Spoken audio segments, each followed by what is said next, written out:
شمت مزمزة نتنقل السبب طولة مسكرزة سرنا مسافتي كلنا بعد ماما سرنا السنزري لا تعصر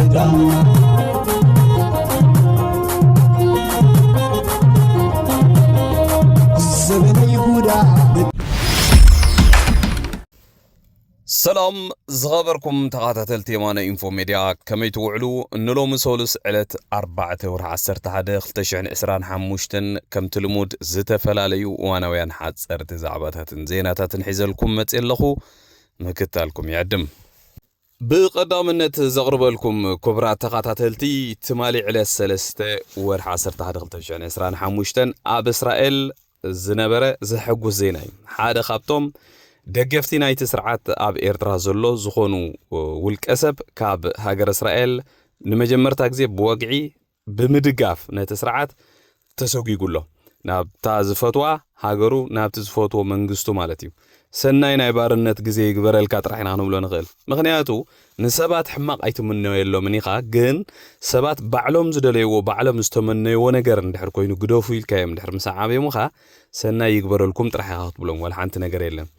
እዚ ትማሊ ዝተሰጎጎ ኤርትራው እምባር 2011 ብዘይ ሕጋዊ ኣገባብ ናብ እስራኤል ዝኣተወ ዜጋ ከም ዝኾነን ኣብ እስራኤል ይነብር ነይሩ ነዊሕ ግዜ ድማ ደጋፊ ናይቲ ስርዓት ምዃኑ እንዳነገረ ዝነበረ ሰብ እዩ ኣብ ዝሓለፈ ወርሒ ሚያዝያ ኣብ እስራኤል በላሕቲ ነገራት ሒዙ ኣብ ልዕሊ ስድራ ቤቱ እውን ከምዚኦም ዓይነት ዝተዋጃበሮም ፍጡራት እውን ምንታይም ኣብ ዝደገ ዝጽንሑን ብጣዕሚ ዝገርመካ ኣብ ልዕሊ ስድራ ቤቱ እውን መፍረራሕ በመፍጻሞ ዋነን ትሕቲ ቀይዳ ኣትዩ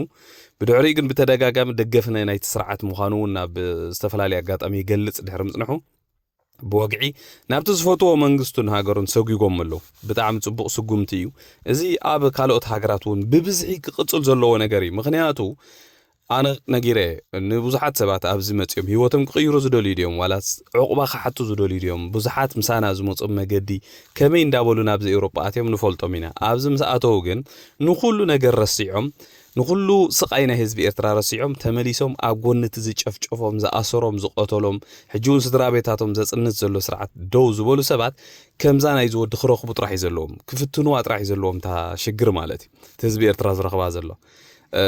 ብጣዕሚ ኣነ ዝገርመኒ ገለገለ ሰባት ፍላይ ዝፈልጦም ቅድሚ ክንደይ ዓመታት ኣብ ዝመጽዮም ተመሊሶም ተሰልቢጦም ነቲ ስርዓት ክደግፉ ከለው እዚ ሕልና ኣልቦ ሕልና ካጥፊኻ ስሱዕ ምዃን ጥራሕ እዩ ወላ ሓንቲ ካልእ መግለጺ የብሉን በዚ ኮይኑ በቲ እዚ ኤርትራው እዚ ተሰይጉ ዘሎ ብእስራኤል ናይ መጀመርታ ምዃኑ እዩ በዚ ኣገባብ ዝተሰጎ ንኻልኦት ነቶም ኣብ እስራኤል ዘለው ኣብ ልዕሊ ሕዋትና ፈጺሙ ዘይርሳሕ በደል ዝፈጸሙ ገበነኛታት ኣብኡ ዘለው ደገፍቲ ናይቲ ስርዓት እውን ኣብ ዝቕጽል ዘሎ ግዜ ከም ዘይተርፎም ካብ ቶም ነቲ ጉዳይ ዝካታተሉ ዘለው ደለይቲ ፍትሑን ዝረኸብናይ ሓበሬታ ኣሎ ኣብ ዝቕጽል ብዙሓት ካብኣቶም ክስጎጉ ምዃኖም ኣብዚኣ ንፈልጣ ዘለና ኩሉ ግዜ ጥንቃቐ ክግበር ዘለዎን እቶም ኣብ እስራኤል ዘለውን ዝሰርሑሉ ዘለውን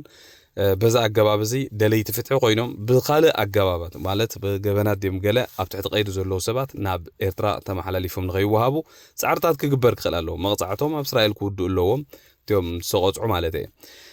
ስለዚ እዚ ብጣዕሚ ደስ ዝብል ዜና እዩ ኣብ ካልኦት ሃገራት ግን ከምዚ ክቅጽል ከም ዘለዎ እቲ ፕላን ኤ ድዩ ብኻልእ ነቲ ጉዳያት ሒዞም ዘለዉ ዜጋታት እዞም ኣብዚ ኮይኖም ኣብ ጎንና ኮይኖም ዝርቡሽና ዘለዉ ሰባት ከም በዓል ዝዘርእ መርገም ዝበለብ ዘሎ እዚኦም ብሙሉኦም ተሰጉጎም ኣብቲ ዓዶም ናብቲ መንግስቶም ክኸደለዎም ጽባሕ ንጎ ከዓ ምስ ዝፈትዎ መንግስቲ ኣበይ ከም ዘእትዎም ሓቢርና ክንሪኤና ማለት እዩ بمقصال زغربلكم دما خبرات تخاتلتي اتتمالي اب كتما አዲስ አበባ ዝጀመረ ግጥማት ኩዕሶ እግሪ ንኡሳን ግንባራት ህዝባው ማዕበል ብርጌድና ሐመዱ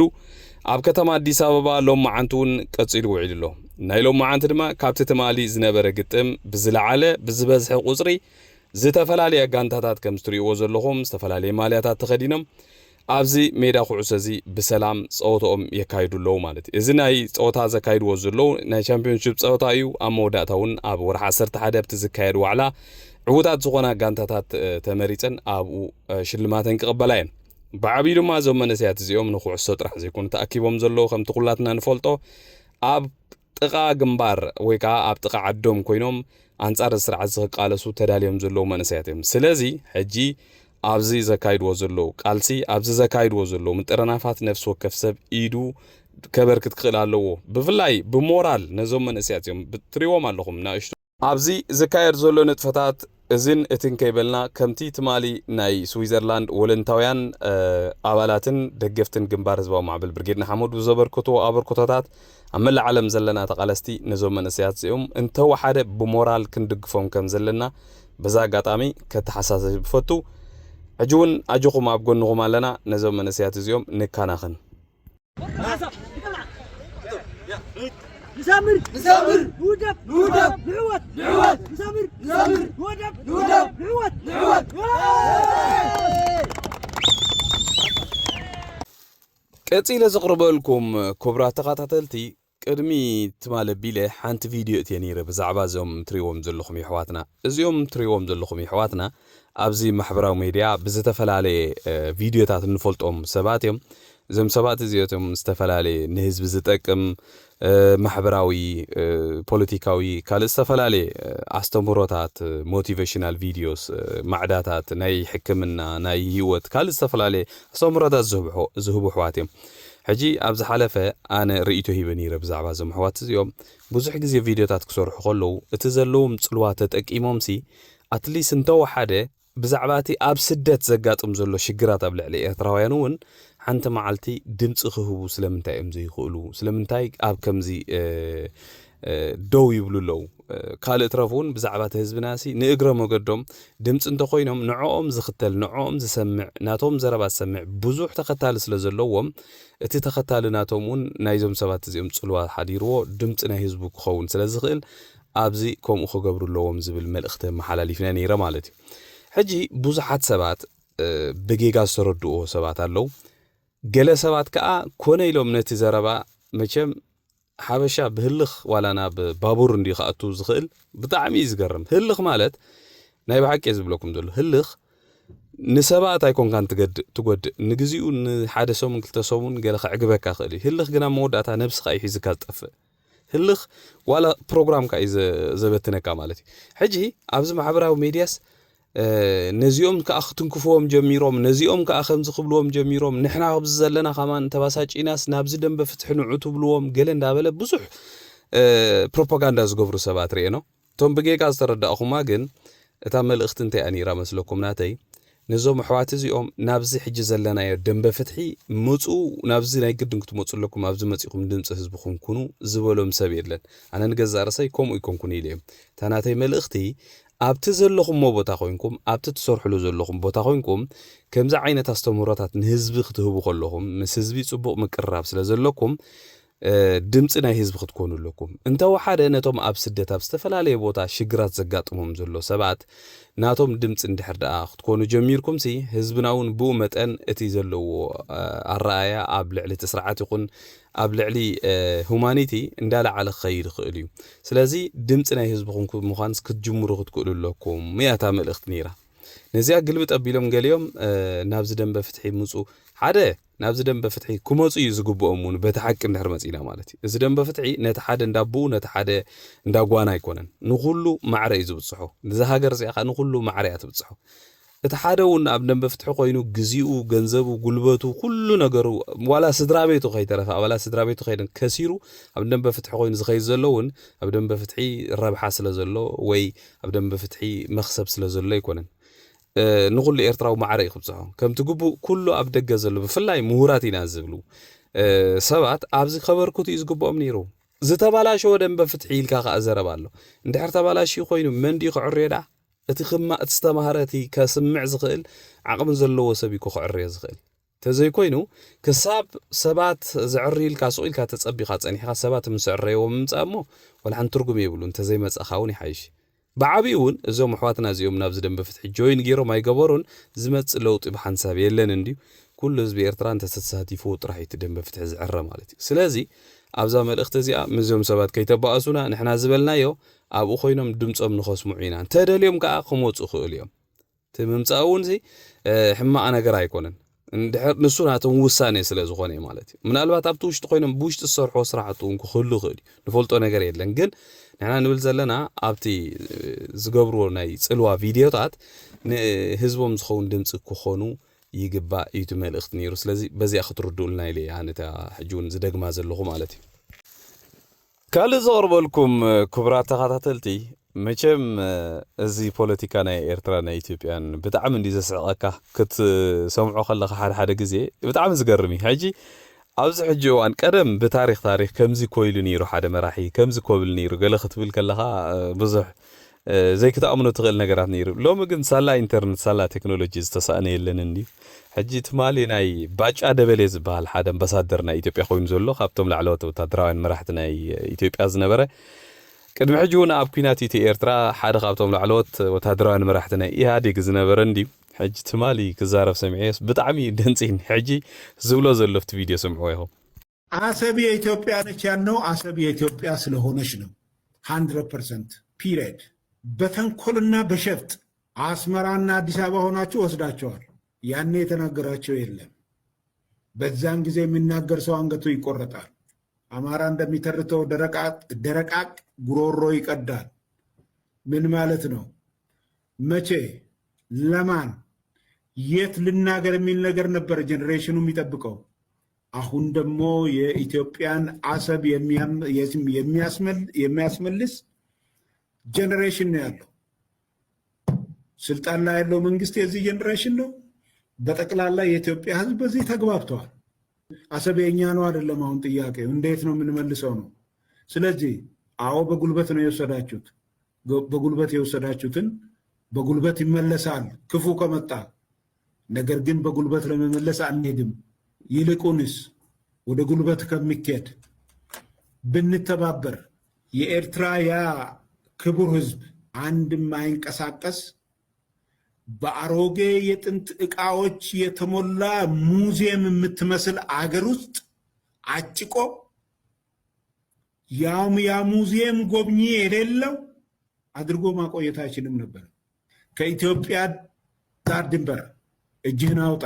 ጽምዶን አቁም ለተለያዩ ጽንፈኞች የምታደርገውን ድጋፍ አቁም ይሄን ካላቆም it's a matter of time ማንም ራሱን ይከላከላል እንዴት እንደምንዋጋ ኤርትራኖች ያቁናል በረንብ አድርገው ያቁናል አሰብ የኢትዮጵያ ነው ማለት ሉዓላዊነት መዳፈር ነው ይላሉ የኤርትራ መንግስት እንዴ የኤርትራ መንግስት እኮ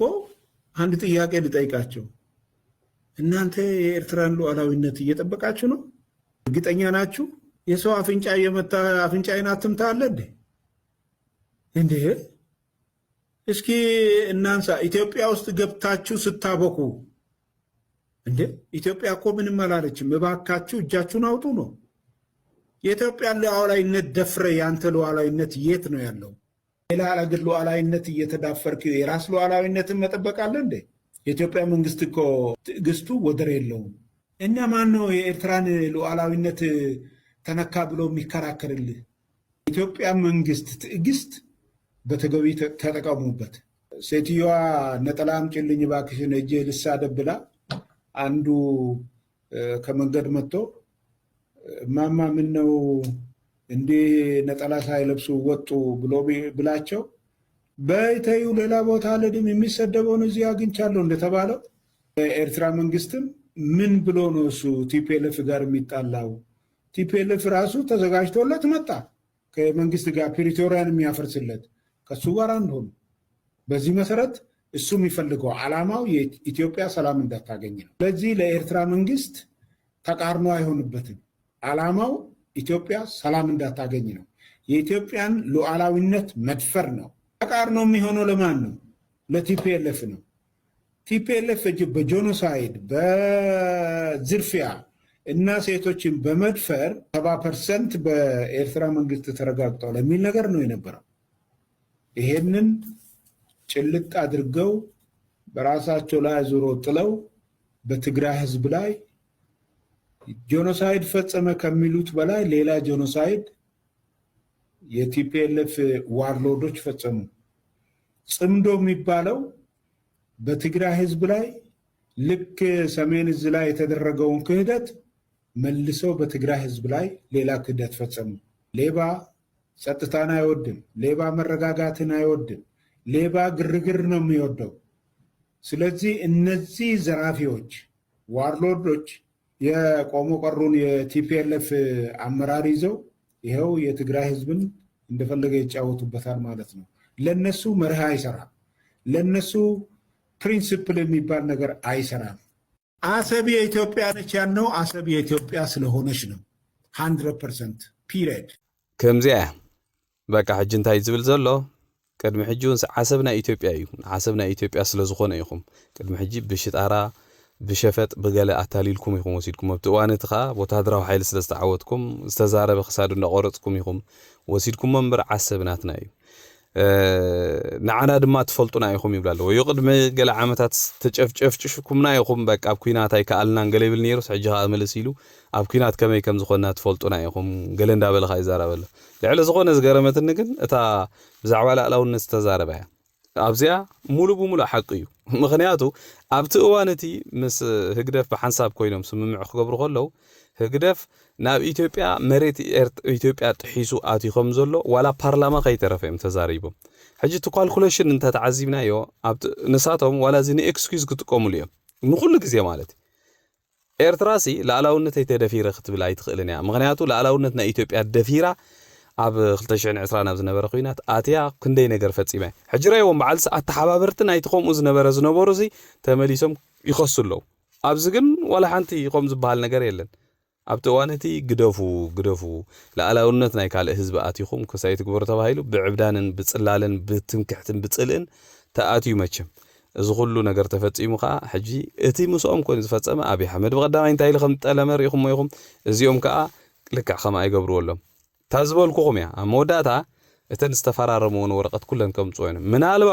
ምናልባት እውን ከምዚ እንድሕር ቀፂሉ እቲ ኩናት ፅባሕ ንጎ እዚኦምን ክልቲኦም ዝሓዝዎ ቪድዮታትን ገበናትን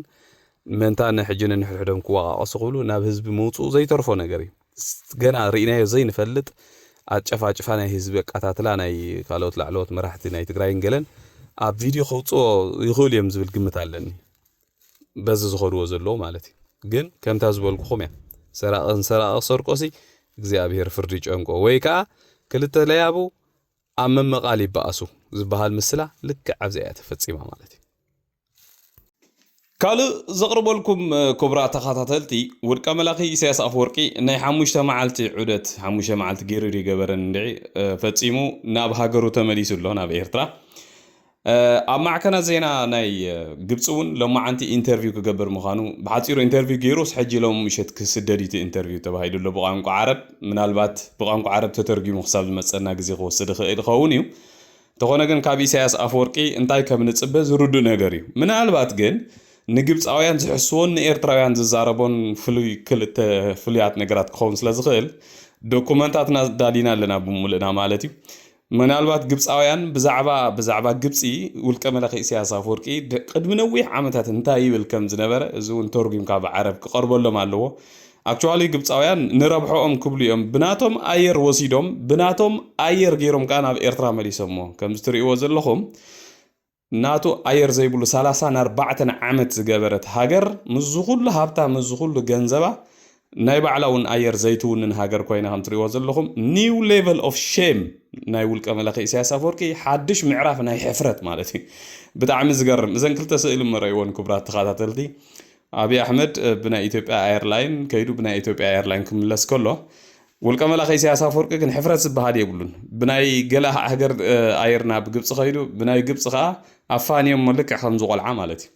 እቲ ኮለል ናይ ኢሳያስ ኣፈወርቂ ብፍላይ እዚ ሕጂ ዝገብሮ ኢንተርቪው ብቋንቋ ዓረብ ርዱእ ነገር እዩ። ብዛዕባ ናይ ሱዳንን ናይ ኢትዮጵያን እዩ ክዛረብ ብዙሕ ካልእ ዝዛረቦ ዘሎ ኮይኑ ይስማዓንን ንዕኦም እንታይ ዓይነት ኮለል ይኸብሎም ከዓ ሓቢርና ክንሰምዕ ኢና ማለት እዩ። ኣብ መወዳእታ ዘቕርበልኩም ክቡራት ተኸታተልቲ ትማሊ ብምኽንያት መዘከርታ ናይ ሰሜን እዝ ዝበሃል ቅድሚ 5 ዓመት ኣብ ትግራይ ዘጋጠመ ህልቂት መበገሲ ዝኾነ ኩናት ኣብ ኢትዮጵያ ወታደራውያን መራሕቲ ብዝተፈላለየ መገዲ ክዝክርዎ ውዒሎም ነይሮም። ኣብታ ኣጋጣሚ ናይ ኢትዮጵያ ፊልድ ማርሻል ኢታማዦር ሹም ማለት እዩ ብርሃኑ ጁላ ብዙሕ ዘረባታት ተዛሪቡ ነይሩ። ቀንዲ ዘረብኡ ብዛዕባ ናይ حوحاتي ناي مرحت حوحات أبتي ناي مرحت حوحات استزاربو زرباون بزح مسيرات ندي مليقو برهانو جلا مچم نزغونه سويلي زاربو بزغونه نمرحت حوحات بزح ملقتي محلاليفو بفላይ ካ ኣብ ልዕሊ ጀነራል ምግበይ ኣብዚ ሰሙን እዚ ተደጋጋሚ ኣብ መድረኽ እንዳወፀ ዝዛረብ ዘሎ ማለት እዩ እንታይ ኢሉ ሓደ ጀነራል ምግበይ እንተማሪኾምና እንተዝማርኹና ነይሮም ኢትዮጵያውያን ሲ ኣይምገደፉናን ዝበልካዮ ኢልዎ ኣብዚ ሓለፈ እዋን ድሕሪ ትኹይናት ምስተዛዘመስ ኣብዚ ኣዲስ ኣበባ መፂኻ ካብ ኣዲስ ኣበባ እውን ንሕክምና ንደገው ሰዲድናካስ ተሓኪምካስ ጥዕና ጌርካ መፂኻ ናብዚ ስለዚ እንተ እንደለየካ ነርናሲ ኣብ ኢድና እውን ኣቲኻ ነርካ ኢኻ ስለምንታይ ኢኻ ከም ዝትብል ዘለኻ ኢሉ ሓደ ነገር ተዛሪቡ ማለት እዩ ካልእ እውን መራሕቲ ሕወሓት መልእኽቲ መሓላሊፈሎም ኣሎ ግደፉ ዝብል ማለት እዩ ግደፉ ሕጂ እውን ትገብርዎ ዘለኹም ብሽምፅምዶ ዶባት ጥሒስኩም ትኸድዎ ዘለኹም መገዲ ኩሉ ንሪኦ ንዕዘበና ኣለና እዚ ምጥሓስ ለኣላውነት እዩ تقبروا زلخون كل قدوفو زبل بزح تزاريو قال زقرمتني نحوحات حجون ملو بملو كلك تلاقي خاب تقراي كوت زلو وحيدي ناي قدن دابا كتقفق زلو وحيدي إلو تمال بقاهد تزاريو مالتي سلازي زي اب إثيوبيا زلخونتات كساب كنديناي حدقنيا مخانو بزي خاطر دا تغير ولا زعجي فورمال سلام زمثل